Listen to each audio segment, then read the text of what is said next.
Hey everyone, and welcome back to the channel. So today's going to be a quick video on how to continuously improve your aim. I've done a video similar to this before, but I still get lots of questions on the topic. FOV and resolution, what is the impact on your aim? So I want to break this down so it helps you understand the concept so you can overall continuously improve your aim. Real quick, don't forget to leave a like, subscribe, and comment for more content. So let's start with FOV. What I'm going to do first is showcase my hand on camera while I do a full 360 movement in Apex Legends. And I'm going to have the gameplay in the background as we spin and do the full movement so you can see it. I talk a ton about inches per 360 or centimeters per 360. That is when you make a full circle in game. This kind of helps you map out your sensitivity. Something to notate when you ADS, what is occurring is the game is lowering your FOV to zoom in. What occurs is to help your aim not feel so fast is they naturally lower your sensitivity or scale it, meaning it takes more inches or centimeters to complete that full 360 movement. What I'm going to do now, again, is showcase this. I'm going to shoot the wall, then do a full 360 movement.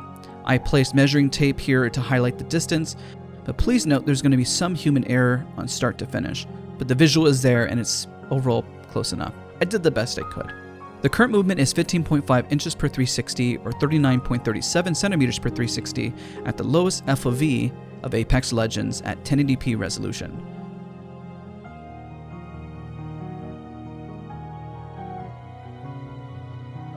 Okay, now that we did that full 360, let's do the highest FOV at 1080p resolution with the same inches and centimeters per 360. Okay, now some quick tips to notate. Notice how much faster the lower FOV appears, but objects obviously appear closer. Also notate on a higher FOV how much the movement appears slower because you can see more around you. Now let's do a lower resolution. I'm going to do the lower resolution at a high FOV and of course at a low FOV.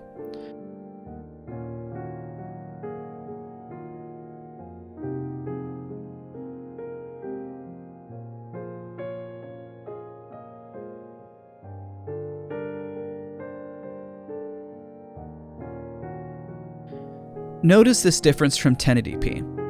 What matters here is obviously how much of the square box you see on your screen and also the fact that of your monitor. Just a little different.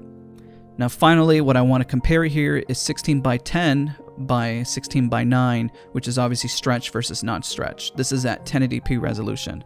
I'm going to put the FOV just strictly on max because we're just going to compare the resolution, or sorry, the stretching of the resolution.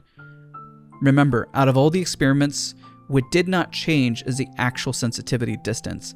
It remained the same as the hipfire, but I want you to notate how different visually doing a full 360 movement is based on the various variables. Obviously, you can adjust this by changing your sensitivity to match more monitor distance or view distance sensitivity-wise of what you're actually seeing, to adjust for the visual speed, that is. But for this exercise, I wanted to heavily highlight how resolution and FOV change that visually. This still applies to recoil everything of what you're visually seeing. Now I want to highlight another example on Kovacs. A high versus low FOV can change your momentum because of the camera speed. Notice first a high FOV.